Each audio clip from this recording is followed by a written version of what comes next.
Les situations évoquées quasi systématiquement par les parents sont le cartable et la position assise scolaire. Nous allons les étudier successivement. Le cartable en France est souvent trop lourd et porté de façon asymétrique. En 2016, les tablettes n'ont encore que peu franchi la porte des écoles. Les faits. 70% des adolescents se plaignent du dos. Le cartable est porté en moyenne 350 heures par an, soit 10 semaines de 35 heures. Le poids moyen des livres a augmenté d'un tiers ces 20 dernières années, en moyenne 700 grammes. Le cartable est un symbole. Le cartable contient les livres, source du savoir et de la connaissance. Le poids du cartable est proportionnel à ce que l'enfant doit acquérir. Le cartable est également ce qui relie les deux structures adultes, parents et enseignants. Les données statistiques. Statistiquement, il n'existe de relation entre mal de dos et poids du cartable que s'il dépasse 25% du poids du corps. Par contre, il existe une relation entre mal de dos et facteurs psychosomatiques tels que stress, inactivité, insatisfaction scolaire, surpoids, etc. Que dit le législateur ? En France, une loi prévoyait la limitation du poids du cartable à 10% du poids du corps, ce qui concernerait 80% des enfants de 6e et de 5e dont le poids du cartable dépasse 10 kg, alors que les enfants pèsent encore 30 et 40 kg. Une telle loi paraît inapplicable. Par contre, le bon sens voudrait que l'on utilise au maximum les possibilités modernes de l'informatique, comme ce cours qui remplace le livre. On peut cependant améliorer certaines situations ponctuelles en apprenant à l'enfant à mieux gérer son cartable. C'est le rôle de l'école. L'économie de la colonne n'est pas innée, elle doit s'apprendre comme un geste professionnel. Nous pouvons fournir quelques éléments à titre d'exemple. 1. Comment endosser le cartable ? On peut utiliser la position du chevalier servant et apprendre à l'enfant à faire glisser son cartable sur le dos à partir de cette position. 2. La sortie des livres. Elle est plus facile si le bureau dispose d'un crochet pour le cartable. Même lorsqu'il est assis, l'enfant peut prendre de mauvaises attitudes. Il faut qu'il puisse se déplacer autour du cartable. 3. La technique spécifique pour constituer autrefois les gerbes de blé à la campagne s'appelle le gerbage. C'est une technique de manutention dynamique avec point de départ de la charge situé au niveau du polygone de sustentation. On réalise alors un mouvement d'extension dans le plan de fonction sagittale. 4. Comment marcher avec le cartable ? Le rachis est vertical. La tête est toujours sur la ligne de gravité. L'enfant est en auto-élongation axiale. Il faut également apprendre à l'enfant à courir avec son cartable, en cycle antérieur, avec dissociation des ceintures et pas pelvien. À l'époque où nous avions créé une école du dos pour les enfants, Patrick Fawen, notre ergonome, utilisait beaucoup le cartable comme outil de rééducation. Le port du cartable, en effet, peut être bénéfique pour la colonne, si les charges sont bien équilibrées à l'intérieur du cartable, si le cartable est bien équilibré sur les épaules, si le trajet n'est pas trop long. Enfin, quelques conseils pour les enfants. Aller à l'école n'est pas déménager sa chambre. Il faut poser le cartable chaque fois que possible. Il faut faire du sport pour renforcer les muscles du dos. Il faut bien apprendre à soulever le cartable comme indiqué ci-dessus en pliant les genoux. Il faut bien boire durant la journée, mais pas transporter l'eau dans le cartable. Quelques conseils pour les parents. Aider l'enfant à organiser son cartable, le vider tous les jours. Acheter le plus léger possible, pas de couverture en carton, petit cahier. Surveiller le trajet pris par l'enfant. Éviter la demi-pension. Éviter le double sac avec cartable et sac de sport. Équilibrer les repas. Bien veiller à l'hydratation. Un adolescent doit boire entre 1,5 litre et 2 litres par jour. Veiller au sommeil de l'enfant. Insonorisation, sac à dos de montagne. Avec bretelles larges bien matelassées et réglables. Et extrémité inférieure au niveau de la taille. Surface identique à celle du dos de l'enfant, environ 1 mètre carré, imperméable, rigidité de la face dorsale, sangle abdominale, bande réfléchissante, jamais de nom et prénom visibles à l'extérieur. Quelques conseils pour les enseignants.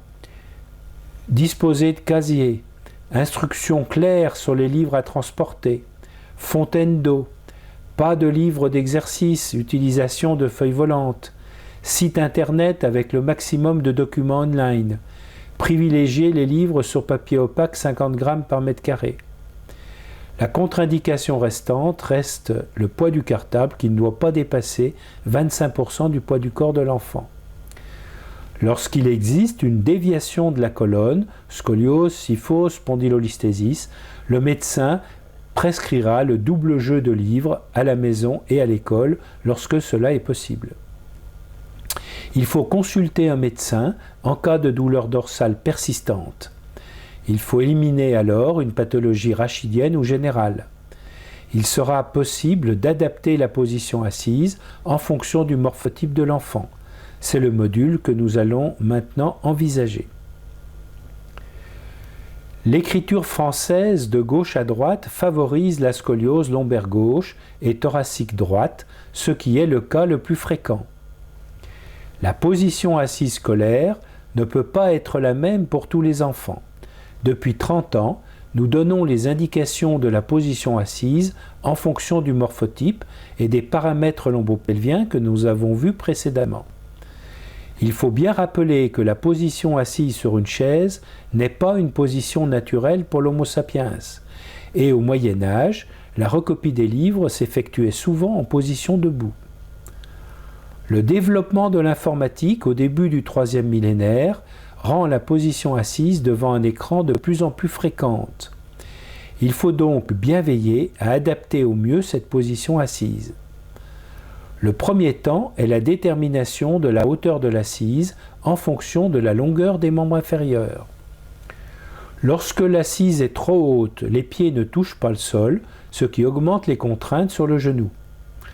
Lorsque l'assise est trop basse, l'enfant est obligé de mettre ses pieds en avant ou en arrière, ce qui augmente également les contraintes sur le genou. À noter que les enfants se plaignent souvent du genou en période de croissance. Comment déterminer la hauteur de l'assise ? La hauteur de l'assise se détermine par la règle des 90 degrés. Pieds, jambes et cuisses forment un angle de 90 degrés par rapport au sol.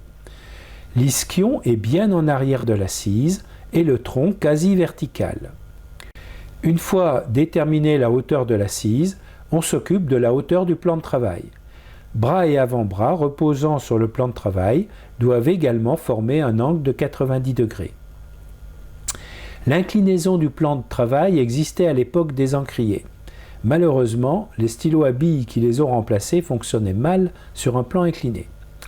Il existe encore des pupitres qui toutefois ne seront utilisés que dans les cas de kyphose thoracique haute avec projection du cou en avant.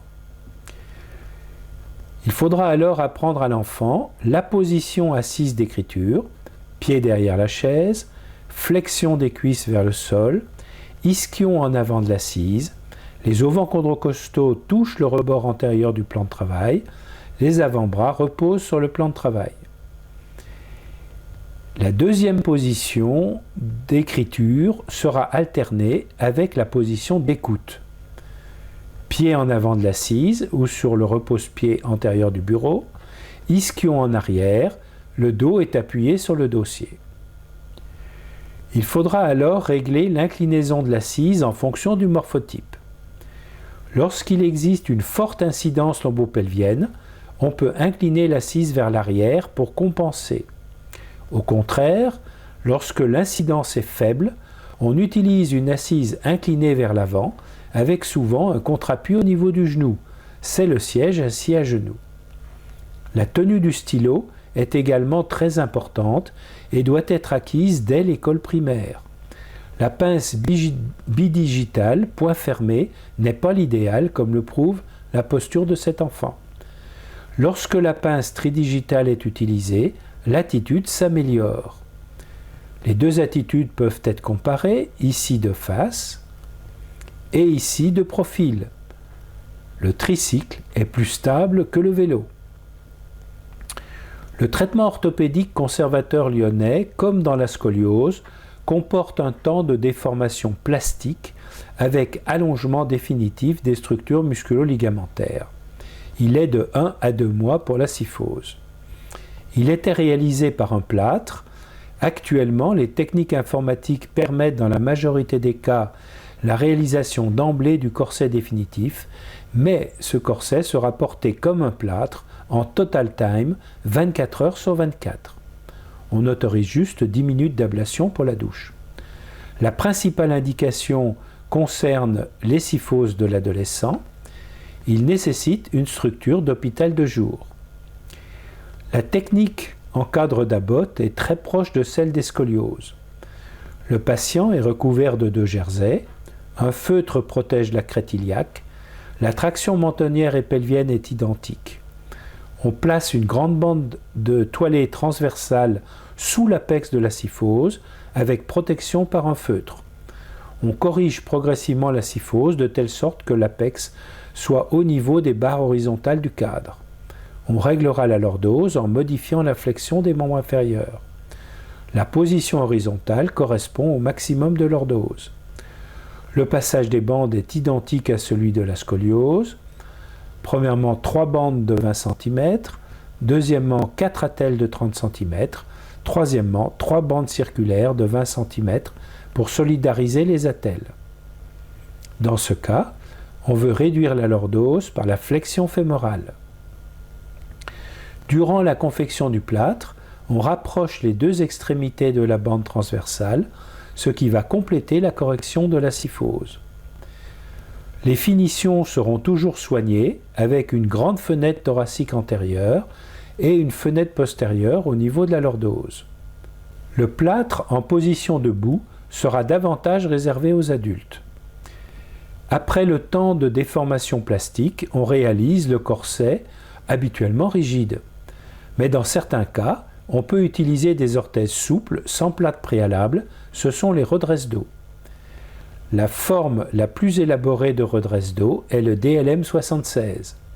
Ce traitement s'adresse aux kyphoses souples, réductibles de type hypotonique. Avant la puberté, on utilise le plus souvent le corset de Milwaukee nocturne avec barre d'appui transversale centrée sur l'apex. Le plâtre préalable dépend de la souplesse de l'enfant. Voici un résultat obtenu après 1 an de traitement avec restauration d'une morphostatique physiologique. Le corset lyonnais classique de l'adolescent est un corset plexidure bivalve qui était toujours moulé après la correction plâtrée. Il s'agit d'un système 5 points contrôlant kyphose et lordose lombaire. Le corset plexidure bivalve de face, ici, est réalisé avec un appui sternal. Il peut également être sternoclaviculaire. Le système de boîte à vis latérale réalise un axe transversal fixe et stable. Actuellement, le moulage régional permet de régler de façon très précise et sous contrôle vidéo les 3 composantes fondamentales de l'alignement sagittal.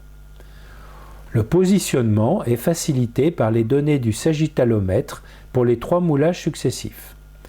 Lors du premier moulage, on veille dans le plan sagittal, 1 à l'alignement des courbures le long de la ligne de gravité, 2 à la restauration d'une version pelvienne physiologique en jouant sur la bascule sagittale du bassin. Une kinésithérapie préalable est parfois nécessaire lorsqu'il existe une rétraction du psoas. Dans le deuxième moulage, le contrôle de la lordose est fondamental. Elle sera augmentée ou diminuée en fonction des données théoriques idéales. Le moulage numéro 3 est réalisé en décyphose thoracique. Habituellement, on demande à l'enfant de croiser les mains derrière la nuque. Quelques cas cliniques. Ici, une kypholordose très accentuée sur incidence physiologique à RISCER 1. La réduction est totale en hard brace. Un autre patient, l'hard brace anticyphose est beaucoup plus bas en arrière. L'appui sous-axillaire est incliné de 20 degrés en bas et en arrière. La correction totale obtenue en hard brace se maintient en fin de traitement et sans corset. Ici un autre patient, on voit bien l'appui sous-axillaire. L'hard brace reste un corset de scoliose. Il contrôle aussi bien la scoliose que la kyphose. En corset, la correction de la scoliose est totale, la correction de la kyphose partielle. Mais la correction dans le plan sagittal va se poursuivre tout au long du traitement, avec en fin de traitement, restauration de courbure quasi physiologique. Voici l'aspect clinique en fin de traitement. Le test de réductibilité montre qu'il existe encore une petite réserve en extension du rachis. Les résultats du traitement orthopédique conservateur lyonnais ont été publiés en 2 temps et ont obtenu un Sosort Award international à Montréal en 2010. La première série est rétrospective et concerne 272 patients revus au moins 2 ans après l'ablation de l'orthèse. Il y a sensiblement autant de garçons que de filles traités. Le traitement est débuté à l'âge de 13 ans et demi en moyenne. La moitié des patients concernent des kyphoses par maladie de Scheuermann. L'angulation initiale moyenne de kyphose est de 60 degrés, mesurée à l'époque entre T4 et T12. Pour une angulation moyenne T4 T12 de 37 degrés. L'angulation finale 2 ans après l'ablation de l'orthèse est de 41 degrés, soit 31% de réduction par rapport à l'angulation initiale. Mais la kyphose moyenne T4 T12 est de 37 degrés. Il existe une excellente corrélation positive entre les flèches cliniques de kyphose et l'angulation radiologique. Les garçons présentent plus de maladies de Scheuermann. Lorsqu'il existe une maladie de Scheuermann, il y a davantage de douleurs. La correction en plâtre est un très bon prédicteur du résultat final et du pourcentage de correction finale. Par contre, beaucoup de paramètres cliniques ne sont pas significatifs en ce qui concerne le résultat final. La seconde partie de l'étude est prospective et concerne 393 patients depuis la création de notre base de données en 1998. L'interprétation de ce graphique est un peu difficile. Nous avons 262 patients en fin de traitement. Le taux de patients avec angulation en fin de traitement supérieur à 55 degrés, ici en rouge, est minime, environ 5%. 22 patients ont été contrôlés plus de 10 ans après l'ablation de l'orthèse et l'on constate une excellente stabilité. Dans la littérature, Platero a réalisé des comparaisons en calculant les pourcentages d'amélioration en fonction du type de traitement. Il est de 18% avec kinésithérapie seule, de 25% avec corset sans plâtre préalable, de 30% avec plâtre et corset, et de 24% avec exercice et corset. Il semble donc que l'exercice n'apporte rien de plus que le corset. Le protocole plâtre avant corset est le plus efficace et nous obtenons une correction sensiblement identique. Nous présenterons 2 cas, le premier avec une angulation initiale de kyphose de 63 degrés. 10 ans après l'ablation du corset, l'angulation reste à 38 degrés, stable. Un autre cas, 68 degrés à l'âge de 13 ans, bonne réduction en plâtre. 10 ans après l'ablation du corset, l'angulation est stable à 40 degrés. La pratique du sport est également l'un des problèmes fréquemment évoqués par les patients. L'activité sportive est garante d'une masse osseuse satisfaisante, renforce la poutre composite musculaire, lutte contre l'attitude asthénique. Mais les microtraumatismes répétés risquent de favoriser une altération de la croissance et de la partie antérieure du corps vertébral. En fait, comme souvent, c'est une courbe en U. Quand on ne fait pas de sport, c'est pas bon. Quand on en fait trop, c'est pas bon. Le tout est dans le juste milieu. Chez les skieurs professionnels, on retrouve fréquemment de telles lésions au niveau de la charnière thoracolombaire. De même, chez les nageuses, les lésions dystrophiques microtraumatiques sont plus fréquentes, surtout en natation synchronisée. La prise en charge de la kyphose dépend de la douleur, qui est souvent le motif de consultation, de la réductibilité au test d'hyperextension, de la cunéiformisation des corps vertébraux, de l'angulation, par rapport bien sûr à l'incidence, de l'âge et du type de sport. La douleur est cotée en 5 stades chez l'enfant. Stade 1, une douleur uniquement à l'examen systématique lorsque l'on percute les épineuses dans le bout de table. Stade 2, douleur à l'effort. Stade 3, douleur posturale, par exemple en position assise prolongée. Stade 4, douleur apparaissant au repos. Stade 5, douleur avec recours aux antalgiques, ce qui est très rare chez l'enfant. On fera toujours préciser la position antalgique en lordose ou en kyphose si elle existe. Bien noter que 70% des adolescents souffrent du dos en fin de croissance staturale. La réductibilité peut être appréciée en position assise, le plus souvent il s'agit d'un dos rond asthénique, en utilisant le texte d'extension en procubitus, et enfin debout, mais plutôt pour les personnes adultes, la camptocormie. La notion de réductibilité est presque plus importante que celle de l'angulation dans l'indication du corset, car elle traduit la fin des mécanismes naturels d'adaptation. La cunéiformisation avec le traitement peut régresser si elle est inférieure à 10 degrés. Indication en fonction de l'angulation. Une kyphose est discrète de 40 à 55 degrés, mais il faudra moduler cette moyenne en fonction de l'incidence. La kyphose devient pathologique si elle dépasse 55 degrés, si les flèches C7 et L3, la demi-somme des flèches de kyphose C7 et L3 est supérieure à 70 mm, et en différenciant kyphose régulière et kyphose angulaire ou kyphose courte. Indication en fonction de l'âge. Le maximum de risque, comme pour la scoliose, se situe en période pubertaire, de 11 à 13 ans chez les filles, de 13 à 15 ans chez le garçon. Indication en fonction du type de sport. Certains sports sont moins risqués. Natation, sauf papillon, basket, danse classique, patinage.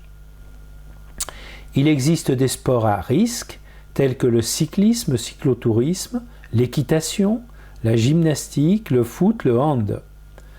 Enfin, des sports plutôt contre-indiqués, le rugby, l'haltérophilie, les sports de combat, lutte, judo, le trial, le ski nautique. On peut pratiquer le sport sans restriction et sans protection, lorsque la douleur est faible, lorsque la kyphose régulière réductible est inférieure à 55 degrés, lorsque la cunéiformisation est inférieure à 10 degrés, avant ou après le pic pubertaire. Lorsque l'enfant est en corset, il peut continuer un sport déjà pratiqué. On conseillera alors de mettre en place le corset pendant 2 heures après la pratique du sport et on surveille l'apparition de douleurs. La rééducation peut compenser certains sports par des postures en extension, un travail respiratoire, un assouplissement dans les 3 plans de l'espace, un développement de la musculature postérieure, des exercices d'autograndissement, un étirement de la chaîne postérieure, une correction active de la lordose lombaire et un travail des abdominaux. Enfin, un cas particulier, celui de l'enfant obèse, chez qui on constate 25% de Scheuermann, une fragilité vertébrale, une surcharge mécanique pondérale, une hyperlaxité habituelle. Les indications: rééducation, suppression des sports en charge ou les pratiquer avec une orthèse, privilégier la natation sauf papillon. L'activité sportive peut être orientée en fonction de l'âge de l'enfant. Avant la latéralisation, l'enfant acquiert et enregistre toutes les données de la coordination motrice. Foot et jeux de ballon sont très utiles. Après la croissance pubertaire, ce sont les activités d'équilibre telles que le vélo qui vont être privilégiées. Durant la croissance pubertaire, la natation permet un bon ajustement des tensions musculaires paravertébrales.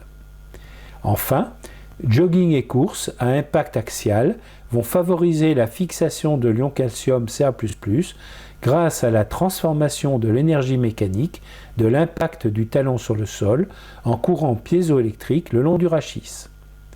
Donc, à la fin de la croissance pubertaire, à 15 ans chez les filles et à 17 ans chez le garçon, on va recommander ce type de sport. Je vous remercie de votre attention et vous convie à Lyon du 4 au 6 mai 2017 au Congrès international de la Sosorte que j'aurai l'honneur d'accueillir.